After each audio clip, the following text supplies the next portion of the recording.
Padre, te pedimos que nos bendigas, te pedimos que nos hables, te pedimos que nos des una visión hacia el futuro. Te pedimos, Señor, que viendo hacia atrás podamos ser animados a avanzar hacia el futuro. Te pedimos, Señor, que nos redargullas también si es que hemos estado flojeando, Señor, o simplemente participando sin una convicción, Señor, de la importancia de lo que estamos viviendo. Te pedimos, Señor, que reveles nuestros corazones, Señor, y que podamos ver realmente qué es lo que estamos atesorando en nuestras vidas. Y yo te pido, Señor, que me ayudes a servir a esta iglesia que he tenido el privilegio, Señor, que tú me diste de servir por más de 30 años. Señor, que pueda yo servirlos eficazmente por medio de este mensaje especial el día de hoy. Danos de tu gracia, Señor. Danos una visión. Te lo pido en el nombre de Jesús. Amén. El texto que quiero que leamos es el Salmo 78. Salmo 78 es un salmo muy largo, pero muy significativo, porque empieza con una exhortación, un llamado a las generaciones de Israel, y luego hace un recuento de la historia de Israel y de cómo Israel había recibido de parte de Dios una herencia espiritual muy rica, una tierra prometida, todo lo que el Señor había cumplido con ellos, los había sacado de Egipto, les había dado una tierra, les había repartido tierra, les había dado una ley, y cómo a través de los años el pueblo de Israel divagaba, y el Señor los castigaba, y volvían y se arrepentían, y volvían otra vez, y volvían otra vez. El Señor no los dejaba, pero el pueblo era inconstante. Entonces, para entender lo que vamos a leer ahorita, necesitaríamos leerlo todo para entender que es una exhortación muy fuerte a las generaciones a ser fieles. Es algo que tiene que ver, este salmo está viendo el pasado de Israel para exhortar al pueblo de Israel para el futuro. Y esto es lo que yo quiero el día de hoy hacer también. Ver nuestro pasado, ¿verdad? Que eso nos anime hacia el futuro. Y por eso es que vamos a leer el Salmo 78. Y si nos ponemos de pie, les voy a pedir que me acompañen a leerlo.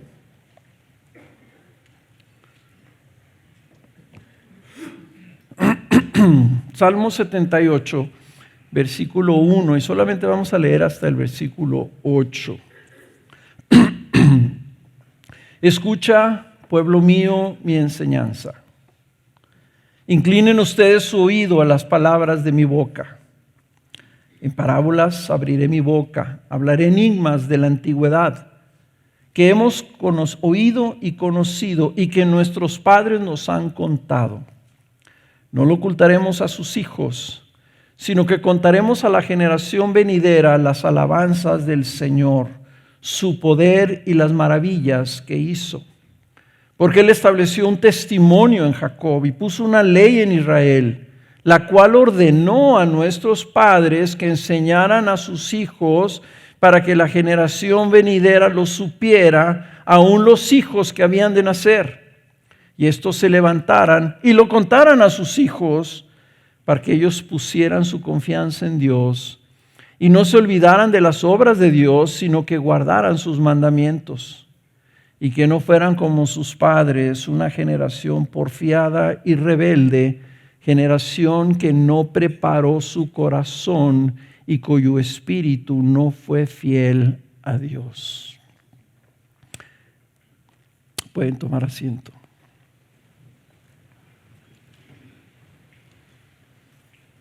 ¿Por qué termina en el versículo 8 esta exhortación inicial antes de empezar a contar la historia, dice, y que no fueran como sus padres, una generación porfiada y rebelde, generación que no preparó su corazón y cuyo espíritu no fue fiel a Dios.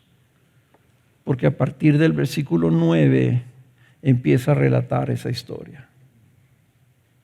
Una generación que recibió tanto de parte de Dios, pero que luego sus descendientes fueron una generación porfiada y rebelde. O sea, él está hablando a una generación, está hablando siglos después, le está hablando a Israel. Y le está diciendo, sus padres no fueron fieles. Y luego empieza a contar la generación de los padres. Pero a los hijos les está diciendo, pero ustedes tienen algo que hacer. Ustedes tienen que transmitir a sus hijos de sus hijos lo que yo he hecho y lo que yo les he dado. Y no lo pueden olvidar. En términos personales, les he dicho yo, ¿verdad? Yo cuento los días, cuento los meses y los años. El Señor me salvó hace 46 años, el 19 de marzo de 1978. Y ese día no lo puedo olvidar. Ay de mí si lo olvidara. Y de mi familia yo soy el primer creyente evangélico. Soy primera generación. Cuando el Señor me salvó, por años, la gente que fue entregando al grupo inicial, yo nunca conocí, hasta años después, a una persona que me dijera que sus papás también eran creyentes. Y recuerdo muy bien el día en que lo hice, porque tenía yo un amigo que era pastor y luego él trajo sus hijos a la iglesia y entonces ellos fueron, cuando me platicaron la historia, ellos decían, es que mi abuelo fue cristiano en el estado de Oaxaca. Ahí se convirtió también mi papá y ahora nosotros somos cristianos. Esa tercera generación no se parecen a la primera ni a la segunda. Nosotros somos, algunos de ustedes, somos primera generación. Aquí hay personas que somos primera generación, que el Señor nos salvó cuando no había muchos testimonios de otra generación en Latinoamérica.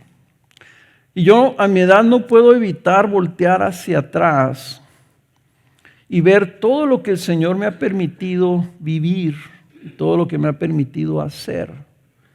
Y darme cuenta que hace 40 años no existía mucho de lo que ahora veo a mi alrededor. Y en el mundo, y menos en Latinoamérica. Cuando nosotros empezamos no había iglesias evangélicas como las que ahora ustedes conocen, como esta iglesia a la cual nosotros nos pudiéramos unir. No había iglesia, inclusive, que nos quisiera aceptar a nosotros.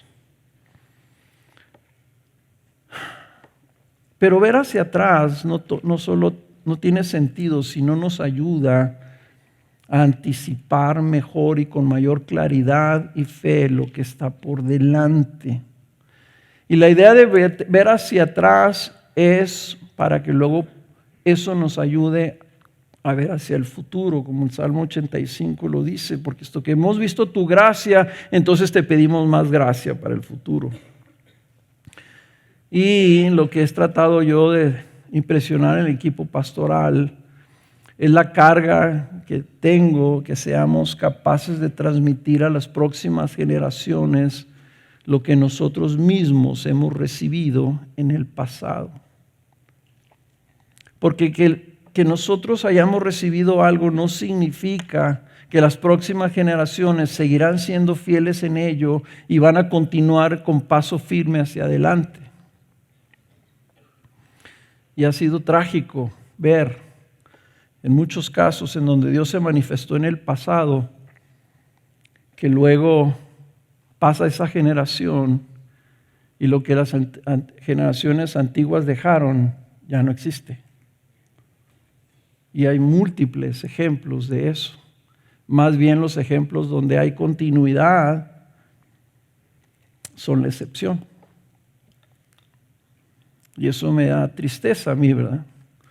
Porque aquí en esta iglesia hay cuando menos 3 generaciones representadas. La generación donde somos miembros de la iglesia desde hace 30 o 40 años. Y es hermoso ver que esa generación, aquí crecieron sus hijos. Y aquí se casaron muchos de ellos. Y ahora vienen y son miembros esos hijos y vienen en compañía de sus hijos. O sea que aquí están los nietos. Por eso cuando oro, siempre oro, Señor, bendice a nuestros hijos y nuestros nietos. Por lo mínimo son 3 generaciones aquí representadas. Cuando empezamos en la iglesia no era así. Todos éramos más o menos de la misma edad. Aprendiendo, estábamos juntos, aprendiendo a construir hogares, a la edificación de la iglesia. Ahora la cosa no es tan sencilla, que es otra de las cosas que le digo al equipo pastoral. Ahora la iglesia presenta retos diversos, porque cada generación tiene particularidades y cada generación tiene necesidades diferentes. Entonces ahora es un poco más retador servir a la iglesia, ¿verdad? Por esa peculiaridad, ¿verdad? Por eso no solamente estamos en una cultura diferente, sino que aquí hay personas que traen diferentes culturas. La cultura de los 70s, la cultura de los 80s y 90s, la cultura del cambio de siglo y la cultura moderna, que está cambiando a una velocidad vertiginosa. Pero este texto está hablando precisamente de que tenemos la responsabilidad de la transmisión generacional de nuestra fe, de ser diligentes en transmitir lo que es inmutable y que no cambia, y que es lo mismo hace 2000 años que es ahora. Y debe mantenerse íntegra, y eso es nuestra fe y devoción a nuestro Señor y Salvador. Generacionalmente, hablando en términos generacionalmente, estamos llamados a dejar un legado espiritual por varias generaciones. Cristo no nos salva solamente para que nosotros recibamos algo. No nos salva para hacernos a nosotros en lo individual felices. Nos salva porque Él está formando un pueblo. Nos salva porque está formando una iglesia que sea suya. Y nos salva para salvar entonces a nuestras familias, a las generaciones que sigan después de nosotros. Quiere que nuestros descendientes continúen en el camino de su reino, manteniéndose firmes y fieles en la misma fe. Eso es lo que este texto nos está diciendo, ¿verdad? Este pasaje no nos permite recibir la fe solo como un regalo personal. Eso es algo que esta generación ha perdido de tal vez mi generación, que ahora la gente ve todo en términos individuales, cómo esto me afecta a mí en lo personal. Y ya no hay lo voy a poner así, una lealtad grupal o comunitaria, que lo más importante no soy yo, sino la comunidad. Entonces tenemos esa responsabilidad de transmitir a la próxima generación, especialmente si hemos sido muy bendecidos, si hemos sido muy beneficiados con todo lo que hemos recibido. Ahora nosotros tenemos la gran responsabilidad y el hermoso privilegio de poder transmitir generacionalmente esa bendición. Pero las siguientes generaciones tienen una inmensa responsabilidad de ser fieles en reconocer y recibir lo que se les ha dejado. Y lo veo yo así, lo alcanzo a medir, porque nosotros no tuvimos esa responsabilidad, porque nadie nos dejó nada. porque no teníamos nada. No teníamos pastor que nos guiara, no teníamos alguien que nos instruyera. Recibimos nuestra fe porque el Señor nos salvó, porque alguien nos habló de Cristo y le pedimos que nos salvara y nos salvó. Entonces no teníamos nada que recibir, sino caminar como a ciegas, dando pasitos chiquitos a ver qué hacía el Señor y siguiéndolo a Él día con día. Pero esta siguiente generación tiene esta enorme responsabilidad. Porque miren lo que dijo Jesús. Lucas 12:48. Esto nos debe hacer temblar a todos. A todo el que se le haya dado mucho, mucho se demandará de él. Y al que mucho le han confiado, más le exigirán. A todo el que se le haya dado mucho, mucho se demandará de él. Y al que mucho le han confiado, más le exigirán. ¿Y qué es lo que nos está exigiendo el Señor con este texto? Nos está mandando a transmitir nuestra fe a la generación venidera. Aquí hay cuando menos 3 generaciones involucradas en este texto. Por ejemplo, en el versículo 3 dice, nosotros hemos oído, versículo 3, ¿verdad? Nosotros hemos oído. Y luego dice, nuestros padres nos contaron. Ahí está la segunda generación, o más bien la primera, y nosotros seríamos la segunda. Y luego dice, y nuestros hijos en el versículo 4, dice, no lo contaremos a sus hijos, sino que lo contaremos a la generación venidera. Ahí están cuando menos 3, pero si tú lees en el versículo 6, luego va más allá, la generación venidera, dice el Sico, dice, él estableció un testimonio en Jacob, le ordenó a nuestros padres que lo enseñaran a sus hijos para que la generación venidera lo supiera, aún los hijos que habían de nacer, y estos se levantaran y lo contaran a sus hijos.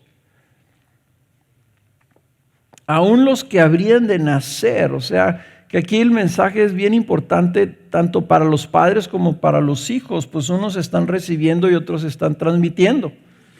Mi carga principal está en la segunda generación. Ustedes están recibiendo, pero ya deben estar transmitiendo.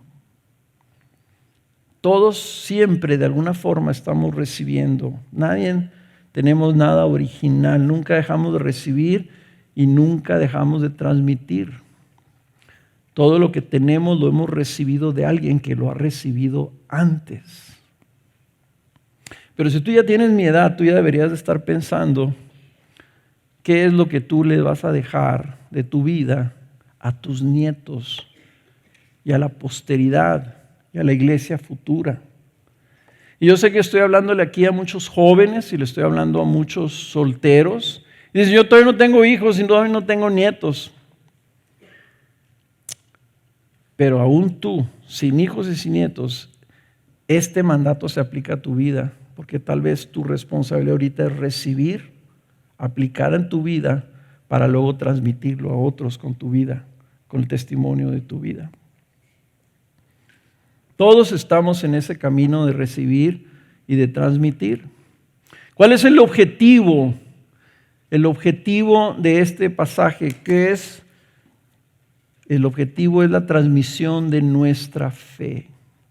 La transmisión de nuestra fe. Y es algo que está reflejado en la Biblia, especialmente en la vida del apóstol Pablo. Yo quiero usar el ejemplo de Pablo y de Timoteo, porque es un ejemplo muy ilustrativo de cómo la fe se transmite. Pablo le dijo a Timoteo, en 2 de Timoteo 1:5, le dice a Timoteo, porque tengo presente la fe sincera que hay en ti, la cual habitó primero en tu abuela Loida y en tu madre Eunice, y estoy seguro que en ti también. ¿Vieron las 3 generaciones aquí? La abuela, Loida. La madre, Eunice. Y tercera, la fe sincera de Timoteo. es el tesoro de una fe genuina que es transmitida, ¿verdad? Era una fe que tenía una característica en estas mujeres, era sincera, o sea, una fe de a de veras, genuina, que se transmitía de manera genuina y permanecía genuina en Timoteo. Entonces, no solamente es que nosotros transmitamos o recibamos la enseñanza, no solo es que se transmita el evangelio, no es que transmitamos,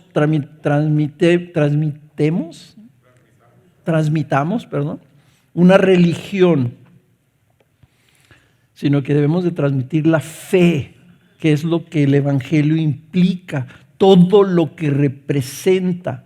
La fe que aquí Pablo describe es una forma de vida transformada, algo que Timoteo podía ver. Y algo que tiene una característica, es sincera. En otras palabras, se trata de transmitir nuestra fe a la siguiente generación, el heredar el tesoro de nuestro corazón. Ahorita que cantábamos, ¿verdad? Y que creo que fue Cuauhtémoc cuando leyó el Salmo 100, yo pensaba en ¿verdad? En heredar el tesoro de nuestro corazón. Dice la Escritura que nosotros amamos lo que atesoramos en nuestro corazón. Y eso es lo que tenemos que heredar. El problema es que si estamos heredando nuestro amor, o estamos heredando otras cosas, ¿verdad? Porque transmitir una fe sincera es que heredemos nuestro amor. ¿A quién amamos más? Heredamos nuestras prioridades, nuestra dependencia en Cristo, nuestra devoción genuina. Heredamos lo que atesoramos. Ahora se usa mucho que si eres fan de algo, ¿verdad? Eres fan de esto, eres fan de aquello, ¿verdad? Eres aficionado, ¿verdad? A los deportes, soy muy aficionado a la música, soy muy aficionado a esto. Bueno, pero ¿qué es tu principal amor? ¿Qué es lo que si la gente le pregunto, gente que te conozca, si le pregunto a tus hijos, ¿qué es lo que más ama tu papá? Inmediatamente me digan, al Señor. Mi papá ama al Señor más que a mí. Si yo le pregunto a tu esposa, ¿qué es lo que más ama tu esposo? Tu esposa debe decir, mi esposo ama al Señor por sobre todo. Me ama más al Señor que a mí. Eso es lo que yo puedo decir de Kena. Ella ama más a Cristo que a mí. Y mis hijos deben saber que no solamente yo amo más a su mamá que a ellos, sino que amo a Cristo por sobre todas las cosas. Esto no es transmitir algo académico, ni siquiera algo bíblico, sino la fe, nuestra confianza, nuestra dependencia en Dios. El objetivo principal, dice aquí, es que nuestros hijos pongan su confianza en Dios. Pongan su confianza en Dios. Versículo 7. Ahora, entonces estamos hablando de transmitir no solamente enseñanza, sino nuestra forma de vida, nuestro propósito de vida, nuestra fe en Cristo en las tribulaciones, en nuestro amor al prójimo, nuestra perseverancia, nuestra fidelidad, nuestra constancia. Por eso, entonces, para poder transmitir tenemos que vivirlo primero nosotros. Ellos tienen que verlo en nosotros. Así como el ejemplo dice aquí Timoteo, Pablo le decía a Timoteo que él recibió la fe de su abuela y luego de su madre. Pero poquito antes de ese pasaje, en el 2 Timoteo 3:14, dice, tú sin embargo persiste en las cosas que has aprendido y de las cuales te convenciste sabiendo de quiénes las has aprendido. Persiste en las cosas que has aprendido, de las cuales te convenciste. Timoteo fue convencido de las cosas que aprendió porque sabía de quién las había aprendido. Lo había visto. Lo había visto en su abuela, había visto la dependencia en Cristo de su abuela, había visto que ella había sufrido persecución por esa fe. Había visto cómo su abuela había permanecido firme a pesar de la oposición. Había visto que luego su madre también había seguido con esa misma fe y fue convencido, ¿verdad? Por lo que había visto, por la convicción que había visto en su abuela y en su madre. Él había visto su testimonio y eso lo había convencido de que era algo genuino, de que era algo poderoso, de que era algo valioso. Creo que desgraciadamente a veces, hermanos, queremos ser cristianos, pero Cristo no ocupa ese lugar en nuestra vida, sino que ocupa un lugar complementario, como que Cristo nos complementa, ¿verdad? Tengo esto, tengo mi profesión, tengo mi casa, tengo mi familia y también soy cristiano. La verdad de las cosas, hermanos, que si quieres tener a Cristo es Cristo y después de eso, nada. La única fe que va a preservarse es Cristo, es todo para mí. Primero que todo. Y si tú pones antes de Cristo tu profesión, esa fe no va a convencer a nadie. Porque lo que estás diciendo es que es más importante tu profesión que Cristo. Si tú pones primero, inclusive, tu familia que Cristo, entonces tú le estás diciendo a tu familia, tú eres más importante para mí que Cristo.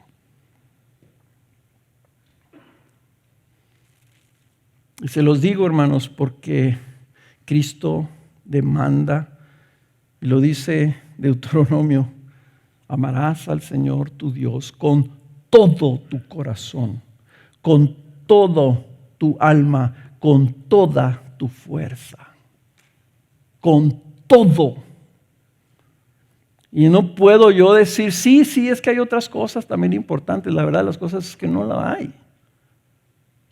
Lo único que importa en nuestra vida es que nosotros tengamos a Cristo en nuestro corazón y ese sea el tesoro de nuestro corazón. Lo que es complementario es todo lo demás.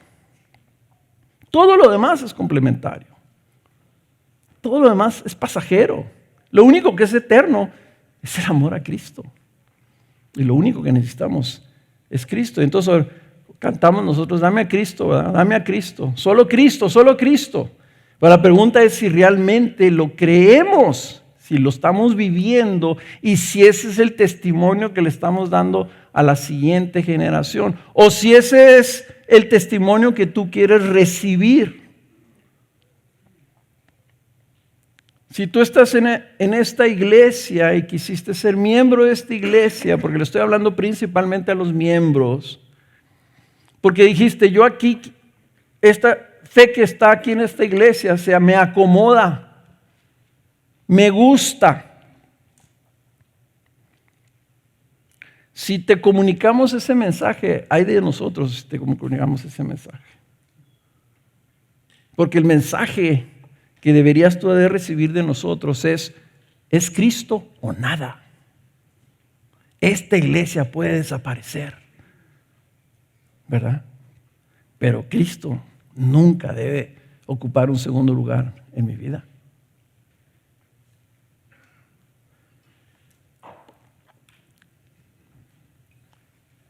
Dice Pablo, apoyándose también en su testimonio con Timoteo como para remacharle, le dijo, yo sé de quién has aprendido estas cosas, pero luego antes de eso dice en 3, 10, 11, voy como de final hacia atrás, dice, pero tú has seguido mi enseñanza, mi conducta, propósito, fe, paciencia, amor, perseverancia, mis persecuciones, sufrimientos.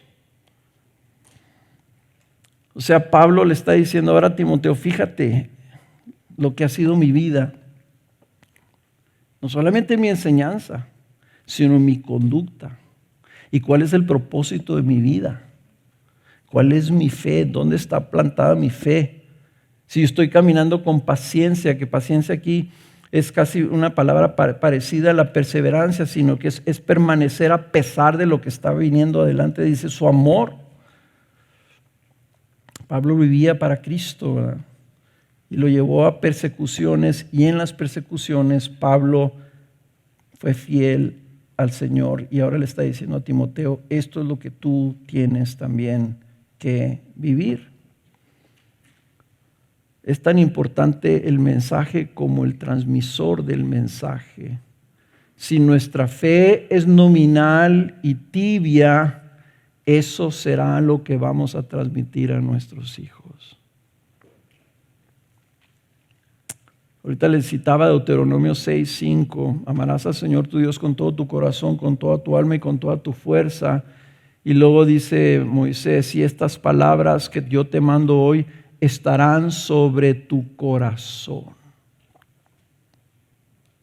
Sobre tu corazón. Este es el mandamiento que debe estar sobre, que este es el tesoro. Esto es lo que nosotros debemos de vivir para esto. Amarás al Señor tu Dios con todo tu corazón.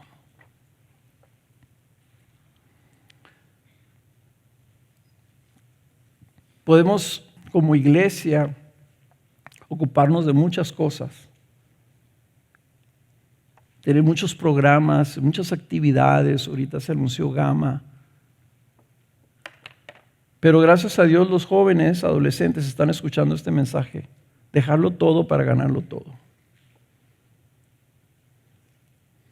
Todo es Cristo. Cristo es todo. Si tú tienes a Cristo, tienes todo. Eso es lo que dice Romanos 8. Pero para tener a Cristo significa que entonces tienes que dejar todo. Y si tú no conoces a Cristo y nunca has entregado tu vida a Cristo, déjame decirte, Cristo vale la pena dejarlo todo por Él. Vale la pena dejarlo todo por Él.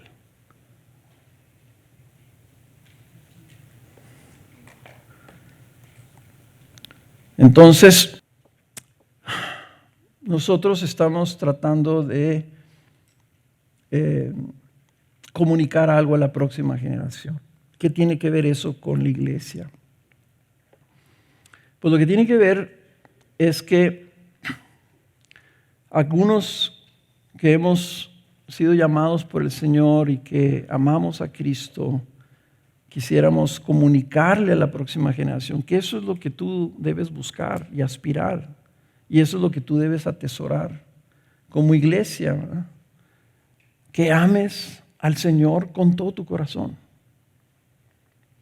Ese es lo único que va a preservar esta iglesia para el futuro, que en términos generales la iglesia ame al Señor con todo su corazón. Por eso yo te pregunto, ¿cuál es tu pasión? ¿Qué es lo que más amas? ¿Qué es lo que atesoras en tu corazón? ¿Por qué vienes los domingos? ¿Qué estás buscando? ¿Quieres que se arregle tu familia? ¿Quieres mejorar tu matrimonio? ¿Quieres sentirte bien un rato? ¿Qué estás buscando? ¿Qué es lo que más amas en tu corazón? ¿Cuál es el tesoro de tu corazón? Y a lo mejor necesitas quitar cosas para que lo único que quede ahí es Cristo. Y si Cristo es el tesoro de tu corazón, ahí es donde debemos partir. Ahí es donde tenemos que partir.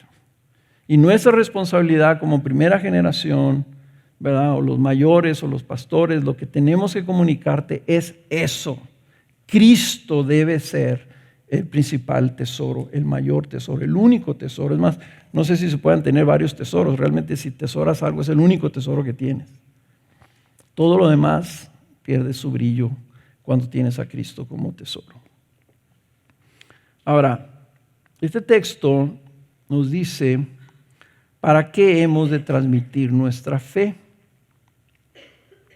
Ahorita leí el versículo 6 y lo voy a volver a leer. Dice, para que la generación venidera lo supiera, aun los hijos que habían de nacer, y estos se levantaran y lo contaran a sus hijos, para que ellos pusieran su confianza en Dios. Ese es el primer objetivo de la transmisión. Pongan su confianza en Dios. ¿Cuál es el segundo? Y no se olviden de las obras de Dios. ¿Y cuál es el tercero? Sino que guarden sus mandamientos. Y que no sean como sus padres, una generación porfiada, terca, cabezona, rebelde, generación que no preparó su corazón y cuyo espíritu no fue fiel a Dios. ¿Se fijan dónde está el problema? El problema está en el corazón. El problema está en el corazón. Nunca nosotros como líderes, como pastores, debemos pedir disculpas de demandar su corazón completamente para Cristo. Completamente para Cristo. Y fíjate muy bien, si tú estás criando una familia, ¿qué corazón le estás transmitiendo? ¿Verdad? Esto lo digo yo muchas veces. Tengamos cuidado de no transmitirle a nuestros hijos, porque los estamos criando, que lo más importante es que tengan una buena educación y una buena profesión. Que saquen buenas calificaciones y que vayan a una buena escuela. Eso es lo más importante. No. Porque hay médicos exitosos, licenciados, ingenieros, prósperos, que no aman a Cristo. Aparte de que su vida es miserable, tendrán muchas cosas, pero su eternidad no la tienen asegurada. Cristo, hermanos, es lo único que llena, es lo único que satisface. Se los digo por experiencia. Cristo es lo único que perdura, que permanece. Él es el único fiel, es el único que está ahí siempre, es el único que te promete la gloria con Él. Es el único que se revela a tu vida de tal forma que puedes amarlo cada día más y más. Es el único que dio su vida para salvarte. Es el único que no toma en cuenta tus pecados. Y no solamente eso, sino te llama para que seas hermano, hijo del mismo Padre y coheredero con Él. Es el único que te está ofreciendo heredar la eternidad en la gloria junto con Él. En este mundo, el mundo no te puede prometer absolutamente nada. La meta es que pongan su confianza en el Señor, que reciban nuestra fe como algo inconmovible y firme, una fe que permanece a través de las décadas, que no se enfría, que no es voluble, que no es inconstante, que no confía en sí mismo, una fe que depende completamente en Dios, una fe que inspire confianza, porque tiene confianza en Dios, porque ha permanecido firme ante las pruebas y las tribulaciones. Gracias a Dios que aquí hay hermanos que han permanecido firmes en la fe por 5 décadas.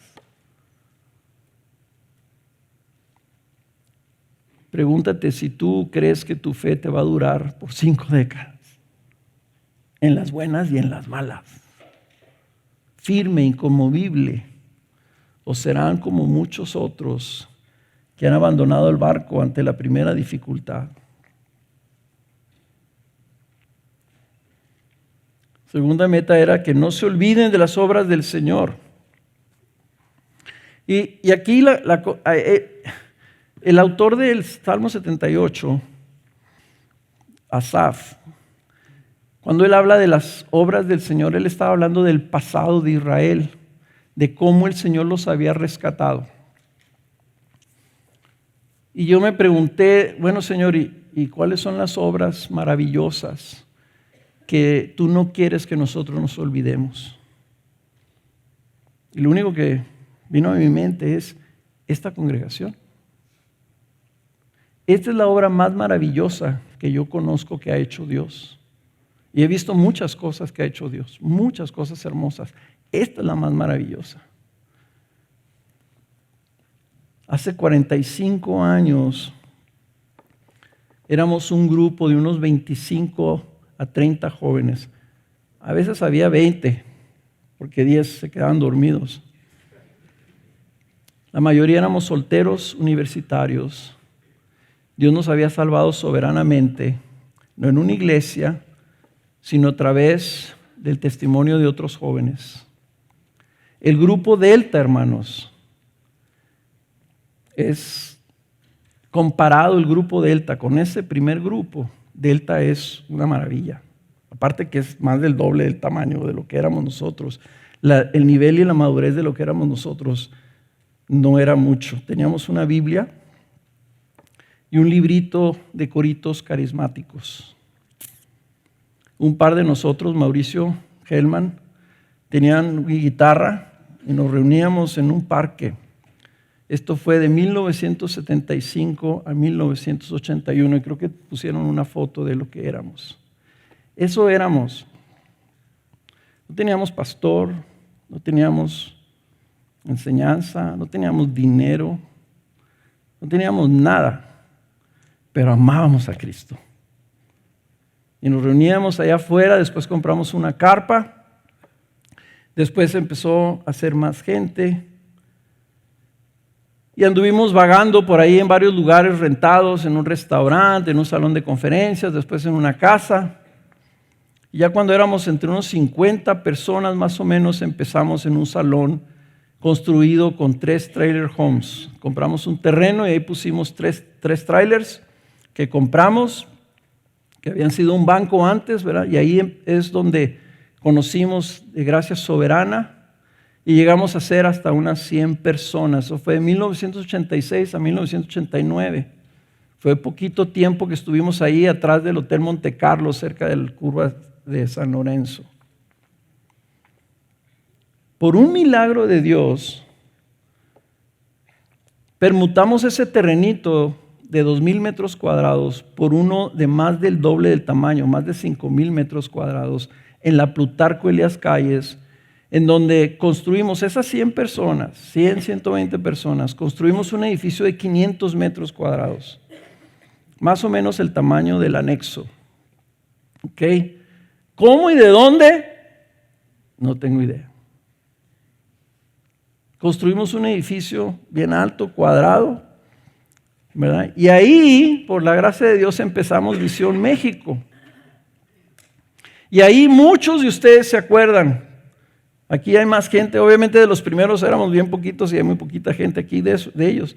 Pero de esa iglesia, de ese lugar, ¿verdad? Hay muchos que sí se acuerdan, que estuvieron ahí.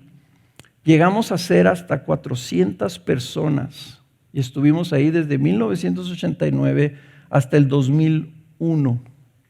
Y en 1999 salieron como 50 personas a plantar la iglesia de Misión de Gracia en El Paso.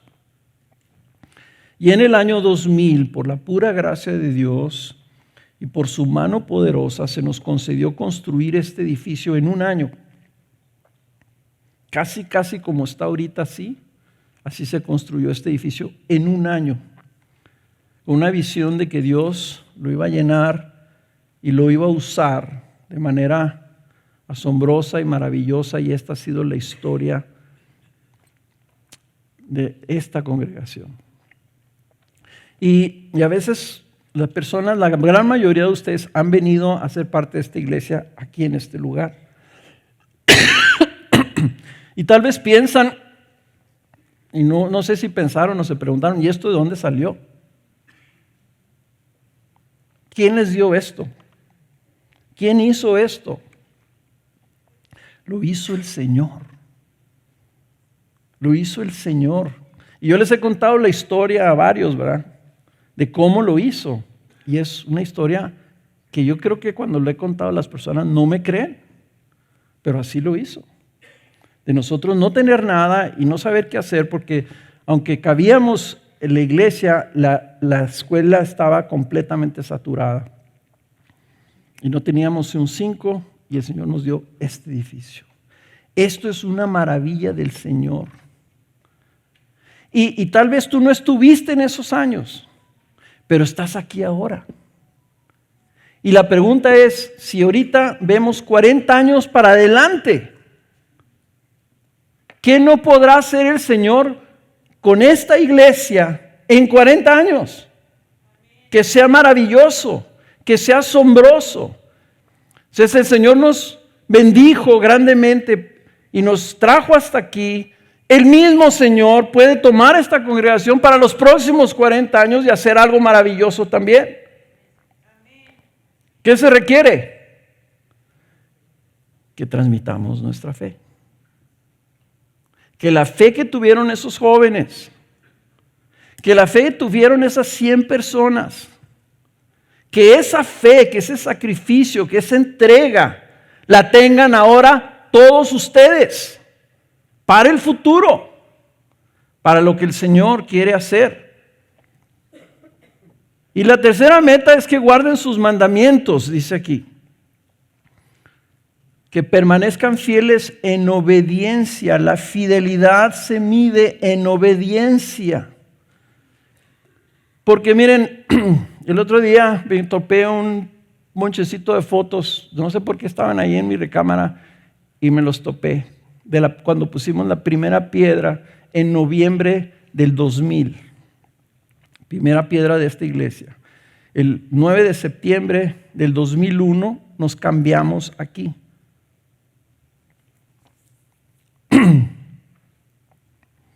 El 9 de septiembre o el 7 de septiembre. El 9 de septiembre, ¿verdad? 2 días antes del 9/11. Fíjense, menos de un año pusimos la primera piedra y nos cambiamos en menos de un año. La primera la pusimos en noviembre. Estaba viendo las fotos y pusimos sillas en la calle, no había tráfico, estaba la maquila, pero no había nada de tráfico todavía ahí de este lado. Entonces pusimos sillas allá afuera. Trajimos sillas no sé de dónde. Y había yo creo que unas 150 personas. Y estaba viendo los rostros. Y empecé a contar. 1, 2, 3, 4, 5, 6, 7, 8. De los que están todavía aquí.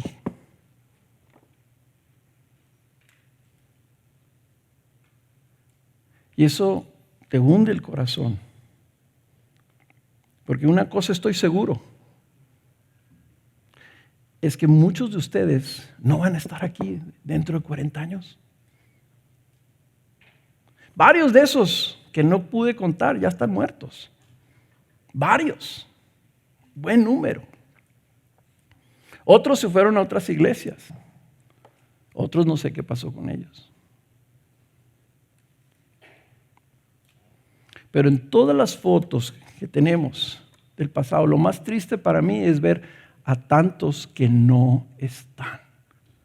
Y lo que más me anima de esta iglesia es ver tantos hijos de ustedes que todavía están y que están sirviendo.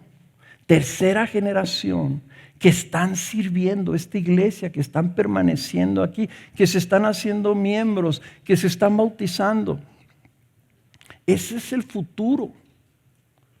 Y todo depende que nosotros, los viejos, seamos fieles en nuestra obediencia, fiel por un largo tiempo, fieles en estar aquí, siguiendo a nuestros líderes, siguiendo la enseñanza de la palabra, aplicándolo en nuestras vidas, ¿verdad? No sea que entonces seamos una generación, o sea, la generación que se queda, que no preparó su corazón, cuyo espíritu no fue fiel a Dios. Si nosotros no somos fieles, hermanos, no podemos esperar que los que vienen detrás de nosotros vayan a ser fieles a Dios. Y la fidelidad se mide en nuestra obediencia, en nuestra mansedumbre, en nuestro seguir a lo que se nos trae por medio de la palabra. Si el Señor hizo lo que hizo, no habiendo nada, ¿cuánto más no podrá hacer con lo que ya ha hecho? ¿Por qué les estoy diciendo esto y por qué les traje el relato de la iglesia? Porque el contexto, hermanos, el contexto de este texto, el contexto de la vida en Cristo está en la iglesia. Se vive en la iglesia. Una vez platiqué con un hombre que ya no está aquí, pero sigue fiel sirviendo al Señor en otra congregación. Y sus hijos siempre fueron fieles. Y yo veía que los hijos de otros se apartaban. Y yo le pregunté, ¿qué han hecho ustedes de que sus hijos amen esta iglesia y sigan en la iglesia? Y me dijo esto: nosotros tomamos la decisión de hacer nuestra vida en la iglesia.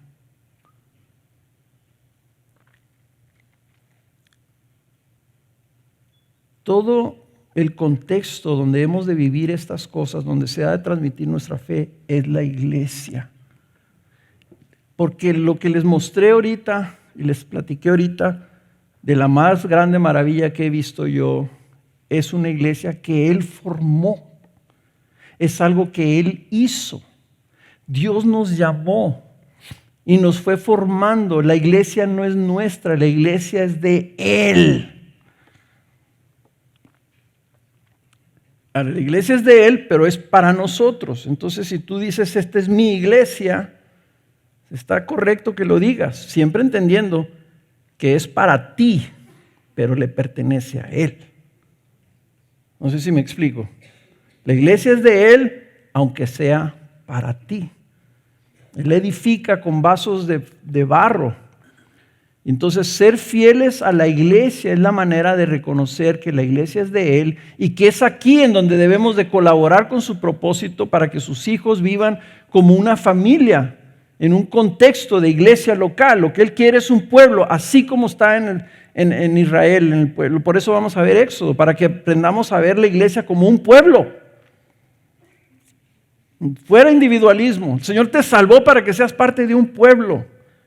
Y si tú eres miembro de esta iglesia, este es el pueblo donde el Señor te llamó a que estés. Por eso es que hacemos tanto esfuerzo en convencerlos que a lo mejor este no es el lugar donde el Señor los quiere. Y dicen, ¿por qué lo hacen tan difícil hacernos miembros?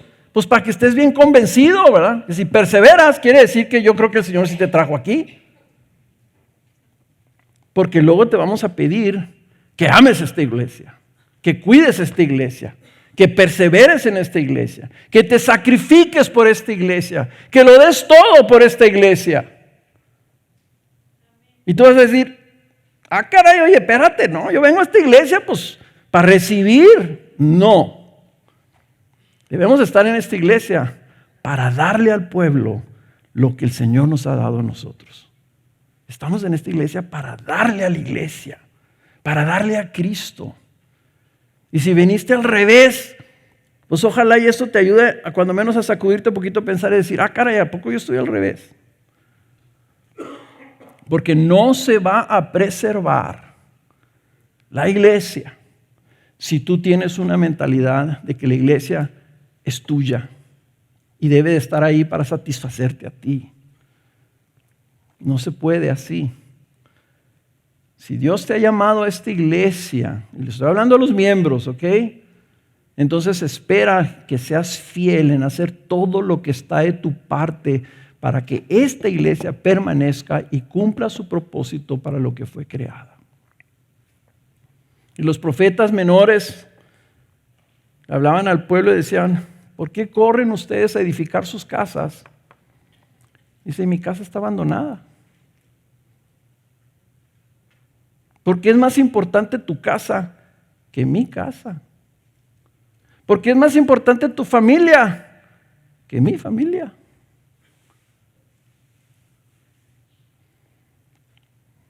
Ojalá y les enseñes a tus hijos, no hijo, es más importante la casa de Dios. Es más importante nuestra familia en Cristo que nuestra familia. Yo sé que para algunos de ustedes estas palabras dicen, ay, es que esto no me está gustando tanto. Pero la verdad de las cosas es que así es como el Señor me ha traído 46 años. Esa es la verdad sobre la que he estado plantado por 46 años y que me ha mantenido inconmovible en Él. Yo al Señor no lo dejo.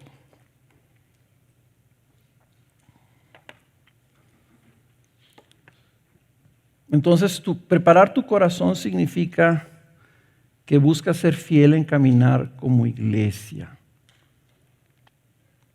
Este mensaje entonces no es un llamado a ver quién quiere ser parte.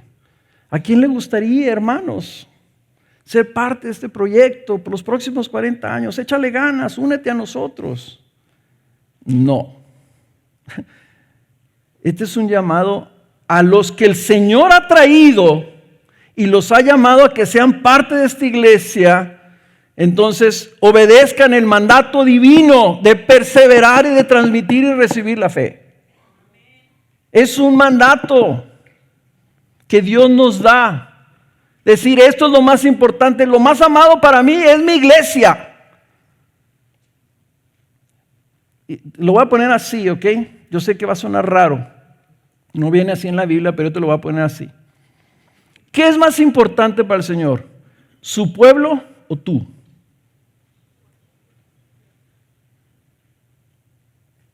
¿Murió Cristo por ti o por su pueblo? Murió por su iglesia, la cual está preparando para las bodas del Cordero. Eso dice Efesios 5. En su lista de prioridades, primero es su iglesia y segundo, somos nosotros. Okay, si el Señor no tiene prioridades así como nosotros las tenemos, pero para que entendamos, hermanos, cómo a veces nosotros nos ponemos por encima de la iglesia. Y decimos, es que la iglesia no está supliendo lo mío, la iglesia no hace lo que yo quiero, la iglesia acá y la iglesia allá y tiene estas fallas. Esta iglesia es imperfecta, los líderes somos imperfectos. Hay mejores iglesias, indudablemente muchas otras mejores iglesias en esta ciudad y en el mundo. Pero esta es la iglesia del Señor, la que Él hizo, como Él la quiso hacer. Puso unos líderes, chafas si ustedes quieren ponerlos, pero es su iglesia. Y dijo, vamos a ver qué yo puedo hacer con estos pastores chafas para que quede muy claro que yo soy el que la hice, no ellos. Porque miren, hermanos, termino con esto como empecé. Lucas 12:48. Esto es algo que nos debe a todos hacer temblar. Porque si yo salgo a la ciudad y le pregunto al 90% de todos los cristianos que están en esta ciudad, ¿a qué iglesia de esta ciudad se le ha dado más? No dudo que una gran mayoría de ellos digan a Gracia Soberana.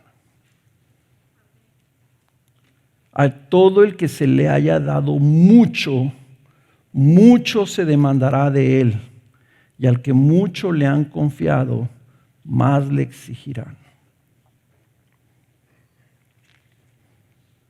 Entonces, un día vamos a estar delante del Señor y vamos a dar cuenta por nuestra vida, vamos a dar cuenta por nuestra familia, y luego el Señor me va a decir, ¿y qué pasó con mi iglesia? No, Señor, pues iba cuando podía. Me acordaba de la iglesia los domingos. ¿Por qué no perseveraste firme? ¿Por qué no seguiste fiel? ¿Por qué no recibiste todo lo que se te dio?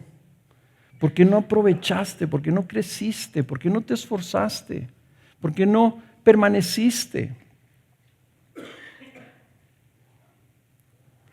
Al que mucho se le da, mucho también se va a demandar de él. Entonces, hermanos, termino dándole gracias a todos los que por través de las décadas han sido fieles. Gracias a esos viejos que están aquí. Los mayores de esta iglesia son los que son más fieles. Y gracias a Dios por ellos. Gracias a todos los que sirven porque están buscando de alguna manera cuidar y preservar lo que el Señor ha hecho aquí.